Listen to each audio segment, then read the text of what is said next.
Tonight on Reporting Scotland, how fast should we go on our roads? The government is proposing to cut the speed limit for cars on single carriageways to 50 miles an hour, but increase it for lorries. There are quite a lot of rural roads here that they could be doing with going to be a bit slower. I think if you slow it down, people are going to get frustrated, especially in the summer. Also on tonight's programme, the Scottish Government makes its case in the Supreme Court about the definition of a woman. A £50,000 reward has been offered for any information about a hoard of ancient coins that went missing 17 years ago. And coming up in tonight's sport, it's another big Champions League night at Celtic Park, where Club Bruges are the visitors. Hello, I'm Laura Miller. Welcome to Wednesday's programme.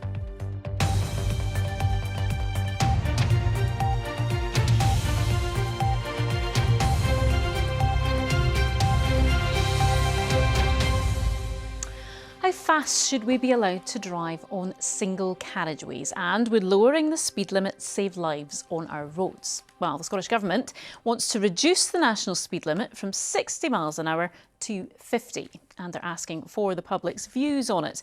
Under the plans, limits for HGV drivers would actually go up. Some groups welcome the changes, but others are worried it could increase frustration, as Katie Hunter reports. In this Borders community, a trial is due to start next year to reduce the speed limit on sections of the A7 from 60 to 50 miles per hour, a move supported by many locals in Chesters. There's clearly been examples of speeding in particular which have impacted the community, and we have real concerns about that. So accidents and fatalities have taken place, notably this year, which was horrific.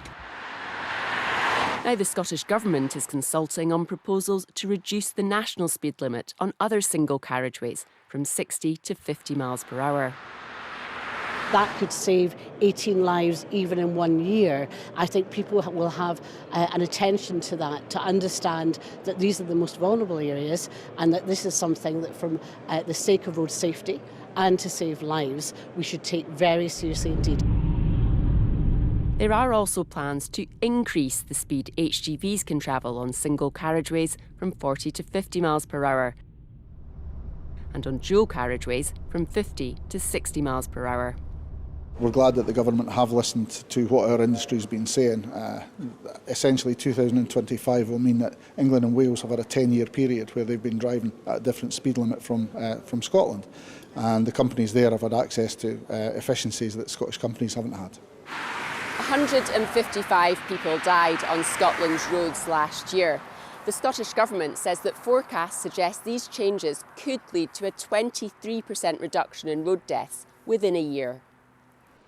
In the Aberdeenshire town of Ellon, views were varied about reducing the limit on single carriageways. Can't see anything wrong with 60 miles an hour at all. I'm quite happy driving at 60 miles an hour, and I'm in my 70s. There are quite a lot of rural roads here that they could be doing with going to be a bit slower. While in Luss, on the shores of Loch Lomond, some people told us off camera they supported the reduction, but others were worried there might be unintended consequences. I feel that if it was a 50 mile an hour, it would cause more congestion in the summer. And as long as everybody sticks to the 60, I feel the 60 would be okay. I think if you slow it down, people are going to get frustrated, especially in the summer with busy roads, and then people will take more risks. The Scottish Government's encouraging people to have their say. The consultation runs until March. Katie Hunter, Reporting Scotland. It's the second day of a landmark case being held at the highest courts in the UK to decide on the legal definition of a woman. The case had been brought by the For Women Scotland group, who made their representations yesterday, while today it was the turn of the Scottish Government to set out their position. Our Westminster correspondent Rajdeep Sandhu has more. It's up to judges here to decide who is a woman in the eyes of the law, and does it include trans women? Good morning, my lords and my ladies. Arguing that it should is the Scottish Government, who got their turn in court today. A person who has become the sex of their acquired gender is entitled to the protections of that sex, whether those protections are directed towards individual unfavourable treatment or to address group disadvantages. They're entitled to the protections of that sex in the Equality Act arising from that change. She said it was a human right to have your gender legally recognised. We would submit, and as is argued in our case, that a GRC and the consequences of that are no more a legal fiction than is adoption. This is a fierce debate, with passionate feelings on both sides. For women, Scotland say single-sex spaces are being threatened, while trans rights campaigners say their rights and protections in their assigned gender would be eroded. Now they've heard both sides, judges will mull it over and decide in the coming months. Rajdeep Sandhu, reporting Scotland, Westminster.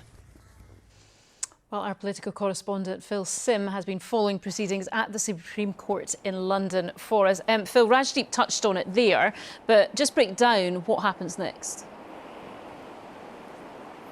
Well, Lord Reid, the court's president, said they will need some time to think about the verdicts. You know, they have a lot to weigh up very carefully in terms of the rights that they are dealing with here. There are potential impacts on a lot of people's lives, from the protections that trans people have in law to the rights that women have to single-sex spaces and services. We've seen contributions in this case from the Equality and Human Rights Commission, from Amnesty International, from lesbian groups. I think there's been a lot of interest in this case. There's going to be a lot of attention on the verdict when it does eventually come, some weeks or months down the line.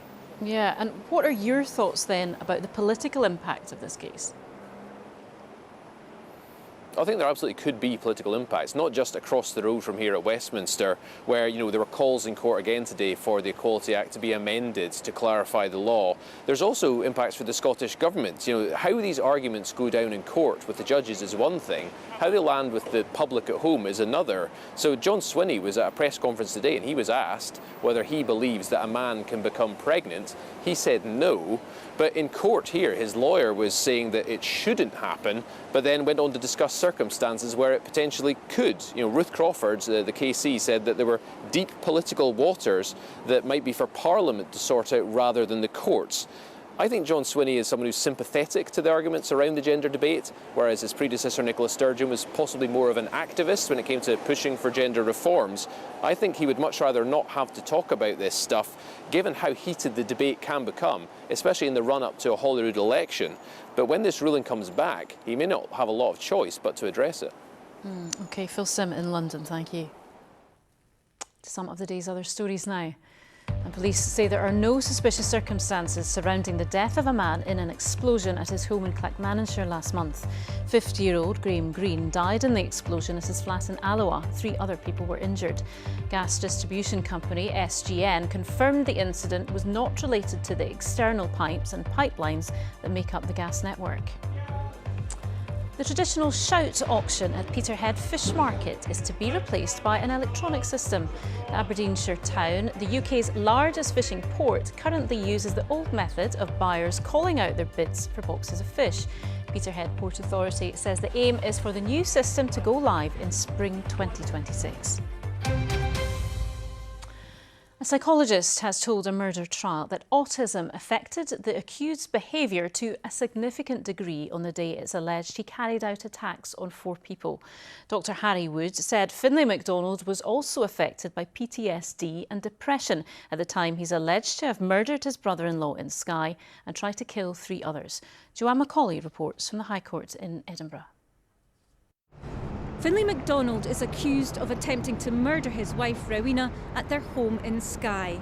The court has heard that in August 2022, Finlay MacDonald found messages on his wife's phone and an argument followed during which Rowena was stabbed. Giving evidence today was Dr Harry Wood, who assessed the accused after he was arrested.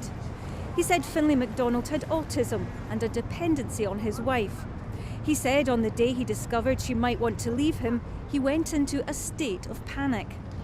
Dr Wood said Finlay MacDonald's distress was higher because of his autism. Dr Wood said in his opinion, Finlay MacDonald also had PTSD, likely stemming from an attack on him in 2013 by his brother-in-law, who he's now accused of murdering. Dr Wood said on the day in question, Finlay MacDonald made a connection between the attack on him in 2013 and the breakdown of his marriage. After the alleged attack on his wife, Finlay MacDonald is accused of going to his brother-in-law's house armed with a shotgun and murdering him.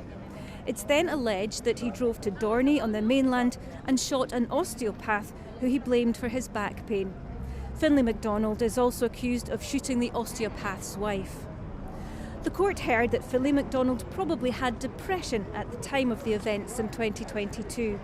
Dr. Woods said that the depression, autism and PTSD were all in force for Finlay MacDonald then. Dr. Woods said Finlay MacDonald's autism caused him to be fixated on a plan to right the wrongs of the past. Finlay MacDonald denies 3 charges of attempted murder and has lodged a special defence of abnormality of mind to the murder charge. The trial has now heard from all of the witnesses and has moved on to closing speeches and continues tomorrow at the High Court in Edinburgh. Joanne Macaulay reporting Scotland, Edinburgh. Now, if you live rurally or on an island, some of these issues, or all of them, might ring true for you. A shortage of affordable housing, long journeys to access health services, unreliable public transport. Well, now a new report says these challenges mean people's human rights in some parts of Scotland, including in the Highlands, are under threat. Here's Ailey Davis. The Commission piloted a new human rights monitoring model visiting 20 communities.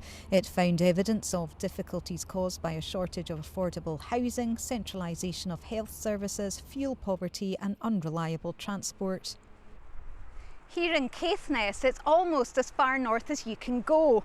And despite the stunning scenery, there are also challenges to living in a rural area like this, with an apparent failure to meet basic international obligations like the right to food, housing and health. In Caithness, campaigners say there is a lack of basic well-being services for women, which could put lives at risk. 2 weeks ago, I had an ovarian cyst that burst. Absolute agony.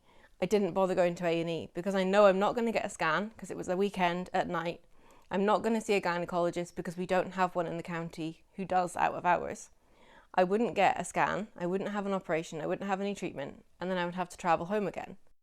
Health is not the only challenge facing residents in this part of Scotland. People not being able to access basic food, basic clothing without having to travel hundreds of miles at times. And that rooflessness, so an extreme form of homelessness, is continuing to happen even in pockets where there is available social housing, but people can't access it because there's no healthcare, there's no education to support that. For people in the islands, it is especially important to maintain critical health services. We're a pretty small population, but we're geographically really spread out, really disparate. So things like transport are absolutely essential. But as with so many things, when there's cuts and cuts and cuts to services, it's hard for people to get that contact with other people that they need. First Minister John Swinney acknowledged the report and said where there is legitimate challenge, his government would respond to it. However, campaigners say too many people are hungry, homeless, without access to healthcare and the basics for everyday life. We're not asking for an all-singing, all-dancing specialist centre. We're asking for the bare basic of care that is our human right to have. Ailey Davis reporting Scotland, Caithness. Families at the centre of a public inquiry into Scotland's biggest hospital campus say they fear the buildings are still unsafe. They're calling on the ongoing public inquiry to publish an interim report on whether the Queen Elizabeth University Hospital in Glasgow currently meets safety standards. The Health Board says the hospital is safe, as our health correspondent Lisa Summers reports. These are all patients treated at Scotland's Super Hospital, and they're the faces behind a public inquiry into infections, patient deaths and building problems at the Glasgow campus. Over 30 families are core participants, and most have never shared their stories with each other. But now they've come together out of frustration. They feel there are still unanswered questions about whether the hospitals are safe. We have to attend for a routine appointment for Charlie, and even a routine appointment, you get the fear. You're petrified to go to that hospital. I've asked her for her care to be switched to Edinburgh because I just don't trust that hospital any longer. So yeah, there should be a report done. I don't feel it's safe. All rise. A third phase of evidence heard from experts in water and ventilation, from senior managers on when they learned of problems, and doctors who became whistleblowers. One said she still had concerns about the building. Today, as we stand, I don't have a level of reasonable certainty that these matters have been dealt with. There is no acknowledgement, and to get learning you need acknowledgement. The family's lawyers say there should be an interim report to determine whether the problems have been addressed. We've now just heard in the past 3 months really damning strong evidence that demonstrates that there's a risk to patient safety, that there's been clear failures in the Glasgow Health Board governance, and that has let down the patients and families. NHS Greater Glasgow and Clyde says it can provide absolute assurance that our hospitals are safe. It says the Health Board consistently performs better than many other boards across Scotland when it comes to infection rates. And the board says it will continue to support the inquiry to fully establish the facts. The inquiry says Lord Brodie is focusing on delivering the final report as soon as possible, with a further set of hearings scheduled for spring next year. Lisa Summers reporting Scotland. A £50,000 reward has been put up in an effort to solve the theft of more than 1,000 Scottish coins, just like these ones, which date back to medieval times. They were stolen from a collector in the Borders 17 years ago and include some of the earliest Scottish coins ever minted. Should the reward lead to their recovery, researchers say they would be a true national treasure with much to reveal about Scotland's ancient past. Aileen Clark has the story. The Hunterian Museum at the University of Glasgow is full of artefacts which teach us much about the history of the natural world and ancient civilisations. And early coins have an important role to play in revealing how medieval Scotland worked. These are examples of those very first types of coins that were struck. And to give you an idea of how much that was worth, let's say a farm labourer would receive a penny a day for his wages, and that would be enough to feed his family and keep his roof over his head. Scotland had its own independent coinage for over 400 years, and the missing coins represent the very earliest chapter of that story. So the first Scottish kings to produce their own coins, these symbols of their power and the independence of the nation. It was back in 2007, from the Borders home of Lord and Lady Stuartby, that more than 1,000 incredibly rare coins were stolen. Lord Stuartby was an avid collector of coins, even since he was a small boy, and this theft has really devastated the family. We're hoping by putting up this reward, thanks to the generosity of an anonymous donor of up to £50,000, that will motivate someone to come forward with that information and help tell us what happened to the coins for the public and for the family. Each of the coins he collected had its own story and significance. Take this penny. Now, this was actually gifted to the Hunterian by Lord Stuartby in 1981. It's a 13th century penny which was minted in Glasgow. Now, why was that? Well, at that time, there were royal mints all over Scotland. So that tells you something about what Scotland was like in the reign of Alexander III. The Hunterian is now home to the rest of Lord Stuartby's extensive collection, which he entrusted to them before his death in 2018. Here too, they would love to see it complete, as he intended. The coins that are missing are the rarest ones and the most valuable historically because of their rarity. So to be able to recover the coins would benefit everyone, from visitors to researchers to scholars to students and the people here in Scotland.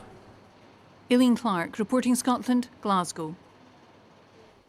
OK, Sheila is here with tonight's sport, more Champions League football. Yes, it's a busy week of European football, so let's get straight to it. Hello there. Celtic are looking to move a big step closer to the knockout round of the Champions League when they host Club Brugge tonight. Celtic's starting 11 is unchanged from Saturday's win against Hearts. Now, Celtic have won their two home games so far in the competition and are sitting on 7 points at the halfway stage, 3 points off the top 8 and a guaranteed place in the last 16. Even if they don't get that, they're on track for the playoff round. Well, looking ahead to tonight's game is our reporter, Kerdy Nidzan. The big match atmosphere on a European night is usually pretty special around these parts, but there's a change in mood this evening. After impressive Champions League wins over Slovan Bratislava and RB Leipzig, in which Celtic scored 8 goals, fans arriving tonight are coming here more in expectation than hope. Now, that hasn't always been the case in this competition for Celtic, but buoyed by a new sense of optimism, fans are coming here believing that Bruges too can be beaten, which would put Celtic in an extremely strong position to qualify for the competition's latter stages. Playing more confidently, like actually believing they can win more than the last couple of years. It's just we can know that when we're coming to Celtic Park for a night like this now that we expect to come away with a result and we're not leaving at half time anymore. 5-0 down. We've been on such a good streak for a long time, haven't we now? So when I was a kid, Celtic weren't great. We were the underdog, so we've had such a long streak for so long. I think we're a lot more positive, a lot more faith in it now. Bruges, of course, will have plenty to say about that. Their last match in the competition was a win over Aston Villa. It's over 20 years since Celtic last won 4 home matches in the Champions League in a row. It's over a decade since they last qualified for the tournament's latter stages. Fans coming here tonight are hoping that both of those stats can be wiped out upon the final whistle. Kerry Nidsan reporting Scotland, Glasgow. Now to the Europa League, and Rangers have just arrived in the south of France ahead of tomorrow evening's match against Nice. Their opponents have drawn 2 and lost 2 of their ties so far, while Rangers have 7 points from their 4 matches. Philippe Clement's side are just outside the top 8. Remember, getting in there guarantees progression to the next round without a play-off. Well, the squad trained at Auchenhowie this morning before heading to the airport. At times this season, it seemed the European matches have been a welcome distraction from chasing Celtic and Aberdeen in the Premiership. Rangers are unbeaten in their last 5 away matches in the Europa League. Now to Scotland's third team still involved in European football, Hearts, who today confirmed Shelley Kerr as their technical development manager. The Gorgie side are in Belgium to play Cercle Bruges tomorrow in the Conference League. The Belgians have 2 points fewer than Hearts, with both teams in the playoff zone. And like Hearts, Cercle Bruges are struggling in their domestic league, but the Hearts head coach is wary of the threat they pose. With only being 3 games left, I know that the points are sort of running out and they'll need to win, and we want to win. So you're hoping it makes for an exciting game, and I'm not fooled by their league position. If you look at some of the games, they could have gathered a lot more points than what they've currently got. And yeah, they have a clear way of playing, consistent formation, and it could be hard to play against. Finally, if ever there was a reminder, it might be worth staying to the end of the match. It came at Easter Road last night, where Hibernian and Aberdeen scored 3 goals in injury time. Hibs were trailing 2-1 when a Nicky Cadden free kick in the 92nd minute drew them level.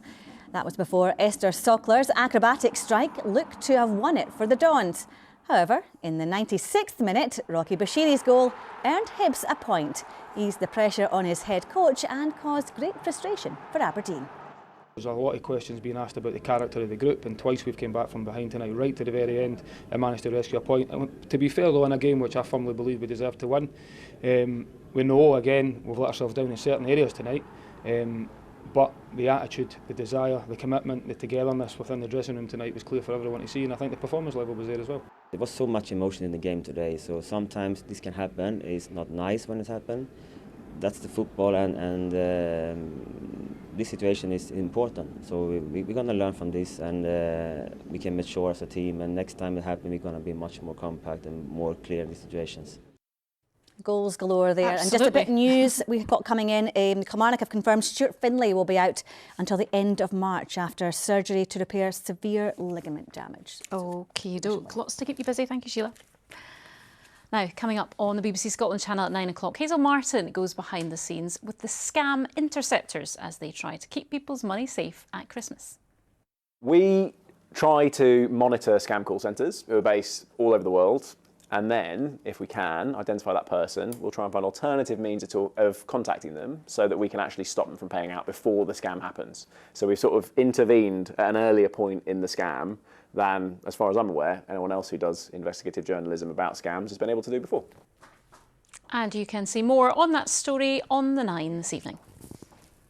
OK, let's take a look at the weather with Judith. Another beautiful scene there. Where's that? Orkney. Conducive to lovely sunsets. The weather at the moment, of course, this is taken about 3 o'clock this afternoon. The sunset is getting earlier and earlier because we are just about in winter.